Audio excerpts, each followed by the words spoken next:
कार्यक्रम के पुण्यार्चक हैं साधु सेवा ट्रस्ट। सभी गुरु भक्तों का एक ही प्रण, साधु सेवा और समर्पण। इसी भाव एवं भावना के साथ कार्य कर रहा है साधु सेवा ट्रस्ट। हम जानते हैं हमारे गुरुओं ने हमें इतना सब कुछ दिया, परंतु हमने अपने गुरुओं के लिए क्या किया, ये सवाल जरूर उठता है। देश के कई ऐसे प्रांत हैं जहां पर दिगंबर मुनियों को विहार करने में बहुत कठिनाई आती है। चौके वाले न मिलने पर विहार के दौरान आहार की व्यवस्था भी नहीं बन पाती। कई गांव व शहर आज भी ऐसे हैं जहां साधु संतों के चातुर्मास नहीं हुए हैं। इन सब को देखते हुए श्री साधु सेवा ट्रस्ट का उदय हुआ, जिससे दिगंबर मुनियों के आहार, विहार, प्रवास आदि की व्यवस्था को सुचारू रूप से बनाया जा सके, जिसके माध्यम से हमारा समाज, धर्म, संस्कृति सब सुरक्षित रह सकते हैं। क्यों न हम भी अपनी चंचला लक्ष्मी का सदुपयोग करें एवं अपने सच्चे गुरुओं की रक्षार्थ हेतु आगे आएं। योजना: परम संरक्षक 1,11,111 रुपए, वरिष्ठ संरक्षक 51,151 रुपए, संरक्षक 31,131 रुपए, आजीवन सदस्य 21,121 रुपए, सदस्य 11,111 रुपए, आजीवन मासिक दान दातार 500 रुपए। खाता विवरण: account name VVSP Sadhu Seva trust, bank name HDFC bank limited, account number 50200073358170, IFSC code HDFC 0001273, trust PAN card AADTV 8567E, mail ID vvspsadhusevatrust@gmail.com।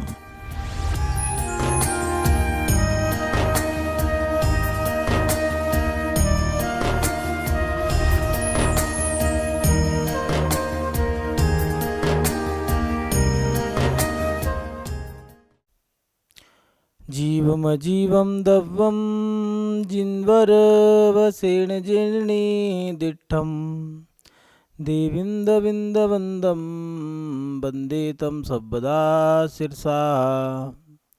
नमो अरिहन्ताणं नमो सिद्धाणं नमो आयरीयाणं नमो वज्रायाणं नमो लोये सव्वसाऊणं।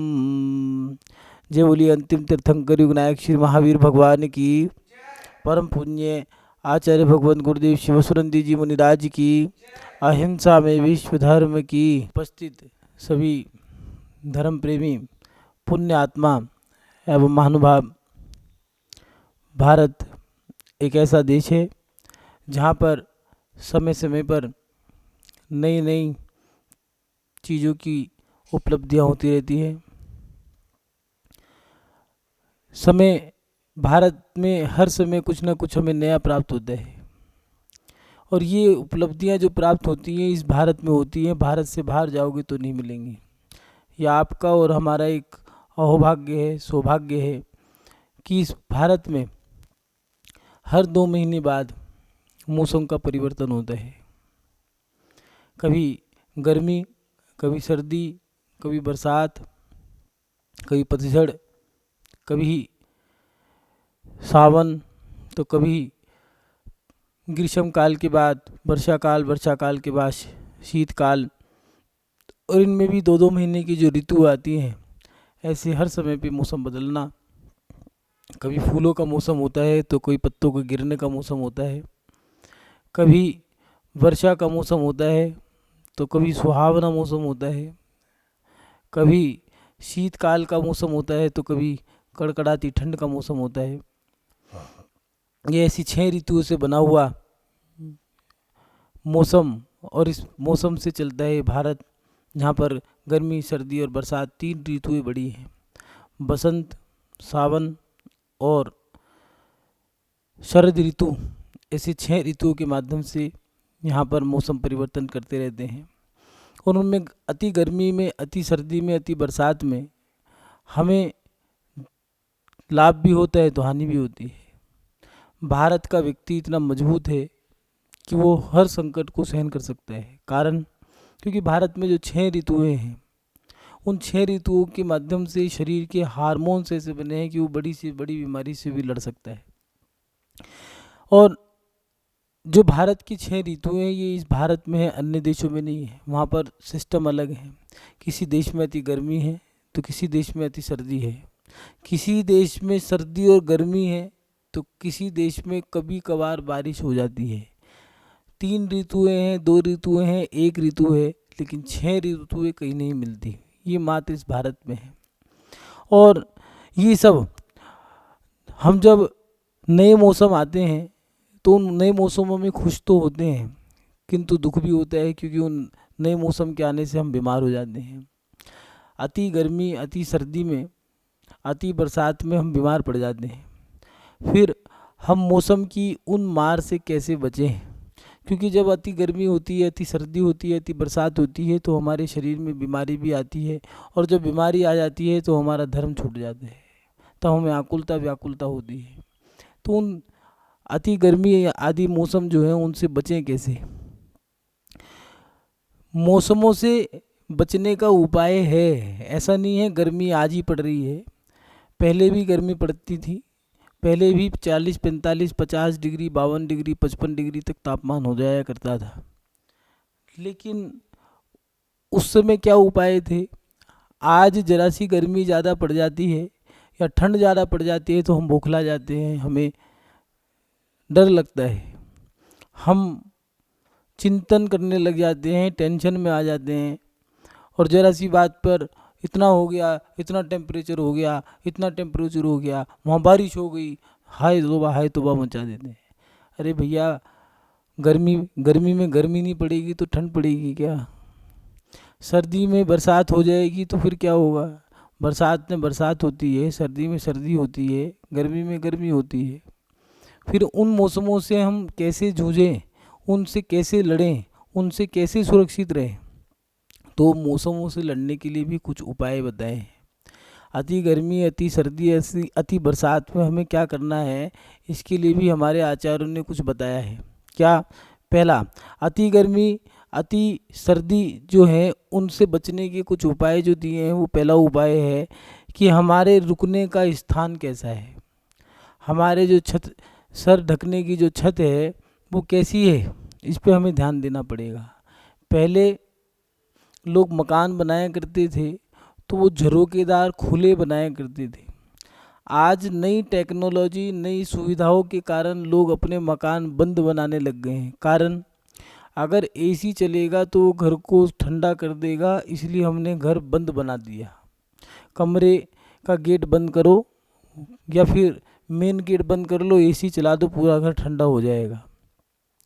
अब हमने उन नई टेक्नोलॉजी या उन उपकरणों के माध्यम से वैसा घर तो बना दिया, लेकिन एक समय तो आपको लाभ हो गया, दूसरे समय लाभ नहीं होगा। गर्मी में तो आपने एसी लगा करके लाभ ले लिया, लेकिन अब सर्दी में धूप नहीं आएगी, सर्दी में आप धूप का एहसास नहीं ले पाओगे। और रह गई छत, तो अब छत 3 मंजिल चढ़ के जा नहीं सकते हैं, छत पे जाएं कैसे? नीचे धूप आती नहीं है, शरीर या तो गर्मी में बीमार पड़ेगा या सर्दी में। और अगर आपने एसी का मकान तो बना दिया कि बंद मकान बना लो जिससे हवा पास ना हो, लेकिन सोचो कि अगर वो हवा बंद हो गई तो क्या करोगे? ये लाइट चली गई, ट्रांसफार्मर फूंक गया बिजली की लोड ज़्यादा होने से, उस समय में क्या करोगे? इसलिए हमारे रुकने का जो स्थान है वो खुला हो, झरोकेदार हो चारों तरफ। इसलिए सरकारी नक्शे भी देखोगे तो उन नक्शों में चारों तरफ से खिड़कियां निकालने का एक नक्शे में दिया है, रूल है कि उत्तर, दक्षिण, पूर्व, पश्चिम चारों दिशाओं में आपको खिड़कियां निकालनी होगी, जिससे कि झरोकेदार मकान बनेगा।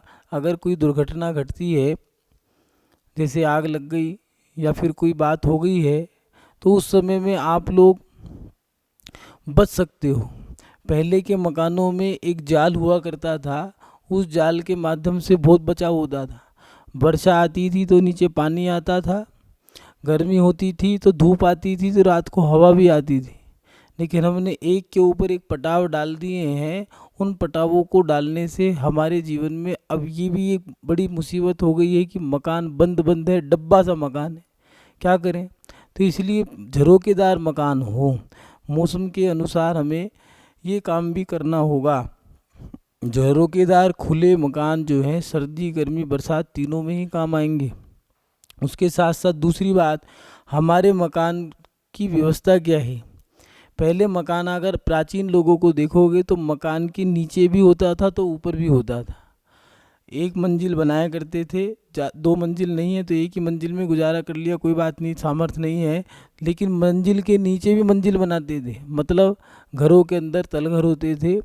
अति तीव्र गर्मी में 2 महीने की गर्मी भयंकर पड़ती है, एक जेठ की एक बैसाख की। जेठ की माने मई और जून का ये जो 2 महीने होते हैं, इसमें गर्मी आज नहीं पड़ रही, हमेशा ही पड़ती है। टेम्परेचर 45, 48, 50, 52, 53, 54 तक भी जा सकता है। ये कोई बहुत बड़ी बात नहीं है। और कहते भी हैं जेठ जितना तपता है उतना लाभ मिलता है। मई और जून के महीने जितने ज़्यादा तपते हैं उतने किसान को लाभ होता है, उतनी बारिश अच्छी होती है। लेकिन हम बौखला जाते हैं उस समय में। क्यों? क्योंकि हमने अपनी व्यवस्थाएं खराब कर ली हैं। गर्मी के समय में आपके घर में तलघर नहीं है अब, तो आपने एसी तो लगा लिया, लाइट चली गई, एसी भी कब तक लोगे। इसलिए घर खुले हों, झरोकेदार हों, घरों के नीचे तलघर हो। गर्मी में लोग, पुराने लोग गर्मी में नीचे चले जाया करते थे। अगर गर्मी से लड़ना सीखना है तो कुत्ते से सीखो।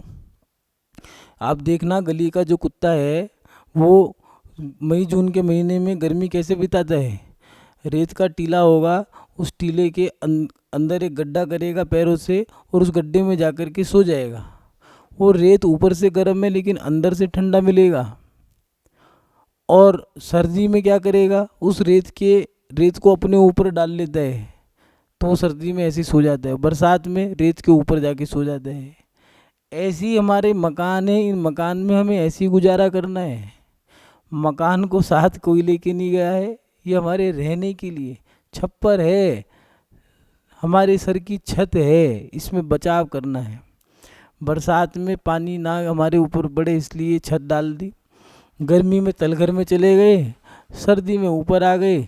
सुबह को धूप में रह लिए, दोपहर को धूप में रह लिए, शाम को कमरे में एक कोठरी हुआ करती थी। घरों के अंदर 1 कोठरी 2 कोठरी हुआ करती थी, जिससे कि वो 2 कोठरी सर्दी में काम आती थी। झरोकेदार मकान हुआ करते थे, वो गर्मी में काम आया करते थे। अति तीव्र गर्मी पड़ती थी तो तलघर में जाके बैठ जाया करते थे। लेकिन आज हमने वो काम बंद कर दिए और उसका रिजल्ट हमारे सामने है। जब मौसम बिगड़ जाते हैं, अपनी चरम सीमा पे हो जाते हैं।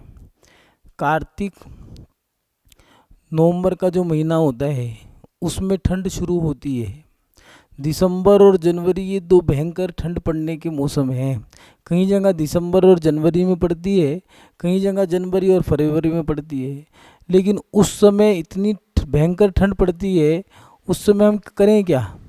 तो उपाय हमारे पास हैं, लेकिन उपाय अगर हम माने तो हैं। किताबों में लिखे या गुरुओं के माध्यम से बचने के उपाय बताए जा सकते हैं। मानेंगे तब जाकर के हमें लाभ होगा। इसलिए अगर मौसम से बचना है, मौसम की मार से बचना है, तो घरों के अंदर पहले तो सबसे बड़ी बात जो दी है वो घर खुला बनाओ, झरोकेदार, घोंसला नहीं। आजकल फ्लैट सिस्टम चल गया है, कहाँ जाओगे? इसलिए अपना मकान सबसे बढ़िया है। रोटी, कपड़ा और मकान, इन 3 की ज़रूरत तो प्रत्येक व्यक्ति को होती ही है। इसलिए मकान कैसा है? क्योंकि उसमें आपको अपना जीवन जीना है। जीवन जीने के लिए मात्र रोटी की आवश्यकता नहीं होती है, किताबों की आवश्यकता ही नहीं होती है, बहुत सारी आवश्यकताएं होती हैं, तब जा कर के एक जीवन जिया जाता है। इसलिए सबसे पहली चीज़ दी है मकान। खाने के लिए रोटी, पहनने के लिए कपड़ा। मकान कैसा हो? इसमें गर्मी सहन करने के लिए खुलादार, झरोकेदार, धूप भी आए। कहाँ पर कैसा बनाए? पूर्वमुखी मकान या उत्तरमुखी मकान या ईशान। वास्तु में दिया है उत्तर, पूर्व और ईशान का मकान सबसे अच्छा होता है। खुला खुला होगा।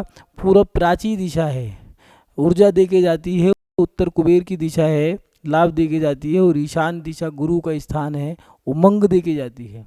इसलिए उत्तर, पूर्व और ईशान कोण का मकान जिसका खुला होता है, देखना उसके यहाँ घर में बरकत होगी, धन दौलत ऐशो आराम सब बढ़िया बढ़िया होगा। पश्चिम, दक्षिण और नैऋत्य के मकान कभी खुले मत लेना।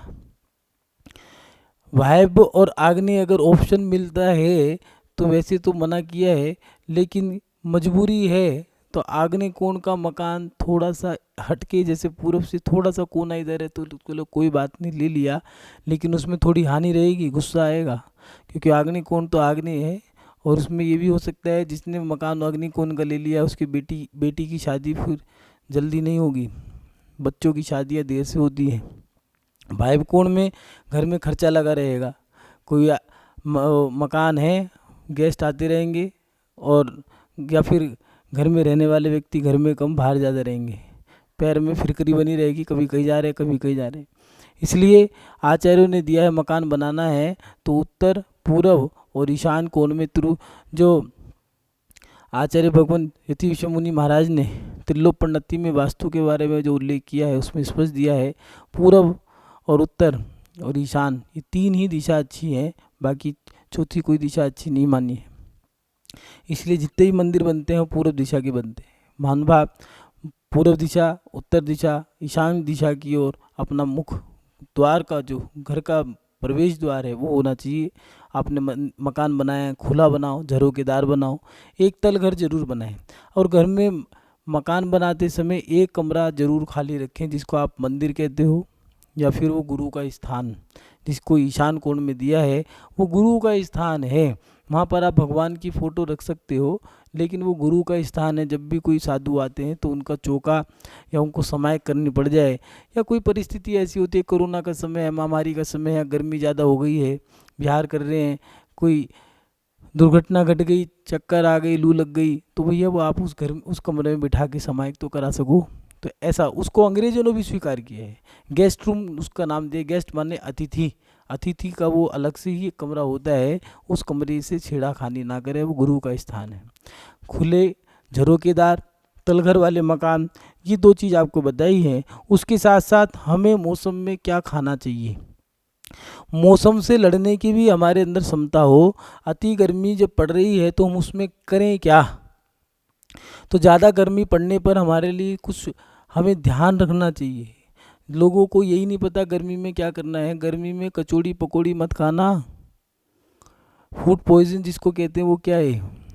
मौसम से विपरीत आपने जब भोजन किया है तो आपका पेट खराब हो जाएगा, उसको कहा है फूड पॉइजन। वो फूड जो आपने खाया है वो जहर का काम कर गया, उसका नाम रखा है फूड पॉइजन। अब करना क्या है, तो मई जून का जो महीना है, मार्च अप्रैल, ये 2 महीने तो साधारण है, इसमें आपको बहुत अच्छा लगेगा, इसमें घूमने फिरने का ही मन करेगा। लेकिन धीरे धीरे जैसे गर्मी बढ़ने लगेगी, मई जून के महीने आएंगे तो इसमें 9 दिन तो 9 तपा के हैं, मतलब ये 9 दिन विशेष रूप से तपते हैं जो भी चल ही रहे हैं। इसलिए इसमें टेम्परेचर 55 तक भी जा सकता है, कोई बड़ी बात नहीं है। तो इसमें करें क्या, तो खाने पीने पे भी थोड़ा ध्यान रखें। गर्मी में डॉक्टर कहते हैं ग्लूकोज का इस्तेमाल करो। ग्लूकोज है क्या, पानी में नमक और बूरा, शक्कर जिसको कहते हैं, चीनी नहीं, बूरा और नमक जो खांड गुड़ से बनती है, उस चीज़ का इस्तेमाल करके पानी में डाल करके घोल करके पी लो तो वो ग्लूकोज बन जाता है। क्योंकि नमक हमारे शरीर में पोटेशियम का काम करता है और कार्बोहाइड्रेट का काम हम पूरा करता है। दोनों को मिला करके पानी में घोल करके पीने से पानी की पूर्ति होती है, शरीर में कार्बोहाइड्रेट और पोटेशियम की पूर्ति होती है। इसके साथ साथ जो मौसम के फल हैं, वो तरल पदार्थ जो हैं, उनका सेवन जरूर करें। मौसम के फलों का कभी भी त्याग नहीं करना चाहिए। जैसे गर्मी में खरबूजा है, ककड़ी है, खीरा है, तोरी है, लीची है, घिया है, टिंडा है, आम है, ये सारी चीज़ें जो हैं गर्मी के मौसम के लिए लाभदायक है। इसमें बेल का पानी है, शरीर को पेय पदार्थों की आवश्यकता है, और आपने पानी नहीं पिया है तो आपको लू लग जाएगी, माने गर्मी लग जाएगी, क्योंकि गर्मी तैयार खड़ी है, आपके अंदर ऊर्जा है नहीं है, तो शरीर रोग आपको लग जाएगा, वो मौसम आप पे हावी पड़ जाएगा। इसलिए गर्मी में गर्मी की जो पूर्ति करते हो उन चीज़ों का सावधानी से प्रयोग करें। खान पान में भी हमें पता हो, जैसे सत्तू, मनभत्तू, सत्तू बहुत बड़ी अच्छी चीज़ है। सत्तू को खाने से गर्मी नहीं लगती, लू नहीं लगती। सत्तू को खा लो पैर पे और पेट पे अगर लू लग गई हो, सत्तू को लगाने से लू निकल जाती है। बहुत अच्छी चीज़ है। जौ का सत्तू, चने का सत्तू जो दिए हैं उनको पीने से भी लाभ होता है। इसके साथ साथ सर्द गर्मी के समय में दूध को ठंडी तरीके से जमा लेना, उसके तरीके आते हैं। जैसे एक भिगोने के अंदर नमक डाल दिया, उसके ऊपर नमक डाल दिया और बर्फ़ डाल दी। बर्फ़ पे नमक छिड़कने के बाद उसके ऊपर दूध रख दिया और उसको डब्बे को बंद कर दिया, तो थोड़ी देर बाद वो उसको कहते हैं कुल्फ़ी जमना, कुल्फ़ी जम जाएगी। उस कुल्फ़ी को खाने से भी लू निकलती है। और अगर गर्मी लग गई है, लू लग गई है, तो लू में एक बहुत बढ़िया एक नुस्खा है, गोंद कतीरा। उसको खाने से, गोंद कतीरा जो आता है उसको पानी में थोड़ा सा, पंसारी की दुकान से मिलता है, उसको पानी में डाल दो, फूल जाएगा, इतना सारा हो जाएगा। उसमें बूरा मिला कर के खाने से, पानी में घोल करके उसको मिला लो, जितना अच्छा लगता है उतना खा लो। यात्रा करने का लाभ नहीं होता, पहाड़ पे चढ़ रहे हो, ठंड के, अति ठंड के कारण या गर्मी के कारण आकुल व्याकुलता के भाव होंगे, धर्म करने के भाव नहीं बन पाते। इसलिए आपको अति गर्मी, अति सर्दी, अति बरसात में ज़्यादा भ्रमण भी नहीं करना है। और खान पान का ध्यान तो रखना ही है, लेकिन ये भी ध्यान रखना है कि हम भ्रमण कब कर रहे हैं। भ्रमण करने का भी एक निर्धारित समय है। आप मार्च में करो, अप्रैल में करो, बहुत अच्छा समय है। आप इसमें जुलाई में करो, बहुत अच्छा समय है। जुलाई निकलने के बाद सीधा अगस्त सितंबर के बाद जो अक्टूबर नवंबर का महीना आता है, बहुत बढ़िया समय है। लेकिन आप जब चाहो मुँह उठाया आप घूमने के लिए निकल जाओ, वो गलत है। उसका भुगतान तो आपको करना पड़ेगा। अगर जीवन को जीना है तो फूक फूक के कदम रखने हैं, विवेक का ध्यान रखना होगा। मौसम की जो मार है उससे बचने के लिए हमें थोड़ी सावधानियां बरतनी पड़ेगी। सावधानियां क्या हैं, जो आपको बता चुके, एक बार दोबारा से बता देते हैं कि हमें अपने जीवन में अगर अति गर्मी पड़ी है या अति सर्दी हो या बरसात हो, उस समय में क्या करना है। तो पहले, सबसे पहले हमारे सर ढकने का जो स्थान है, जो हमारी छत है, माने हमारा मकान झरोकेदार हो, खुले हों। दूसरा, मकानों के अंदर गर्मी के लिए और बुरे समय के लिए, उनसे बचने के लिए तलघर होने ज़रूरी है। और साधुओं के रुकने का जो स्थान है वहाँ पर तो तलघर ज़रूर बनाएं। ऐसा नहीं है ये हम ही कह रहे हों, पहले भी कह चुकी ये बात, लेकिन व्यक्ति करता अपने मन की है, सुनता किसी की नहीं है, और भुगतान फिर उसे करना पड़ता है। इसलिए ये लिख लेना, काम आएंगे ये सूत्र। जीवन में अपने जो बुरा समय है उससे बचने के उपाय हैं। फिर बुरे समय में अकल मति मारी जाती है, उस समय काम आता है कि ये भगवान वो जो बात कही थी वो मान लेते, तो फिर मकान तोड़ो, दोबारा बनाओ, खर्चा आ गया, जो पैसा था कमाया था वो सब लागत ख़त्म हो गई। इसलिए पहले से ही सावधान रहो। घरों को बनाना है तो पहले घर को देख लो कि कौन सी दिशा में ले रहे हैं। उत्तर पूर्व का मकान लेकर के खुला झरोकेदार मकान बनाओ, घरों के अंदर तलघर बनाओ।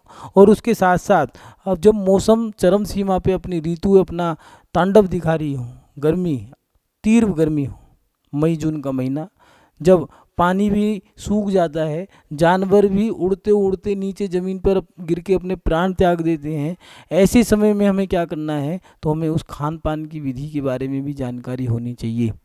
उस समय आपके लिए छोले भटूरे काम नहीं करेंगे, कड़ी पकौड़ी कचौड़ी काम नहीं करेगी। उस समय तो घिया तोरी की सब्ज़ी बहुत अच्छी है, मट्ठे की रोटी बहुत अच्छी है, शिकंजी बहुत अच्छी है, बेल का पानी बहुत अच्छा है, पेय पदार्थ, ग्लूकोज बहुत अच्छी चीज़ है। तो आप लोगों को खान पान में ध्यान रखना होगा। और मौसम की मार से बचने के लिए सबसे बड़ा उपाय कि अपने जीवन में जो आप भ्रमण कर रहे हो, घर से बाहर निकल कब रहे हो, अगर तेज़ गर्मी है, तेज़ सर्दी है या तेज़ बरसात है, तो उसमें बहुत ही विशेष काम है तो ही बाहर निकलो, नहीं तो जरा सी सावधानी हटी, दुर्घटना घटी। महानुभाव, मौसम की मार से बचने के उपाय बताए हैं। आप सभी लोग इन उपायों को सावधानी से करते हुए अपने जीवन में अपने आत्म कल्याण के लिए कदम बढ़ाएं, क्योंकि आचार्यों ने कहा है, पहला सुख निरोगी काया। अगर आपकी काया निरोगी नहीं होगी तो आपका धर्म छूट जाएगा। अगर तीव्र गर्मी में आपने कोई गलती से भी गलत काम कर दिया तो आपको वो लू लग गई, और लू लगने के कारण फिर तो आप जानते हो पहले ही पेट खराब होगा। लू लगने के कारण लूज मोशन लगेंगे, जिनको आयुर्वेद में अतिसार का है, दस्त का है। और उसके लगते के साथ ही आपके शरीर की सामर्थ्य खत्म हो जाएगी, कमजोरी आ जाएगी। और सबसे पहले अगर कोई छूटता है तो वो धर्म छूटता है। इसलिए आपका धर्म ना छूटे, इसलिए आप लोगों को मौसम की मार से बचने के उपाय बताए हैं, जिससे कि आप सुरक्षित रहो, आप सावधान रहो, आपका धर्म ना छूट सके। और आपका धर्म हमें अपने जीवन में अपना धर्म नहीं छोड़ना। 2 प्रकार का धर्म है, एक सांसारिक धर्म, एक मोक्ष मार्ग का धर्म। तो हमें अपने धर्म पुरुषार्थ में कोई कमी नहीं लानी है। महानुभाव, इन उपायों के माध्यम से आप सभी अपने जीवन में मौसम की मार से बचें, चाहे वो सर्दी का मौसम हो, चाहे बरसात का हो, चाहे वो गर्मी का मौसम हो। आप सभी मौसमों से बचाव रखें, धर्म ध्यान अच्छे से करें। इन्हीं शब्दों के साथ कि आपका मंगल हो, आपका शुभ हो, आज स्वस्थ रहें, आरोग्य की प्राप्ति हो, इन्हीं सद्भावनाओं के साथ अपनी शब श्रृंखला को विराम देता हूँ। जय बोलिए परम पूजनीय आचार्य भगवान गुरुदेव शिव सुनंदी जी मुनिराज की, अहिंसा में विश्व धर्म की। इस कार्यक्रम के पुण्यार्चक थे साधु सेवा ट्रस्ट। 1,11,000 रुपए की राशि प्रदान करने वाले दानदाता परिवार Shri Chandresh Jain Balawat, son of Bhagwati Lal Jain Udaipur, Shri Suresh Kumar Jain Balawat Udaipur, Shri Nikunj Jain son of Sumat Prasad Jain New Delhi.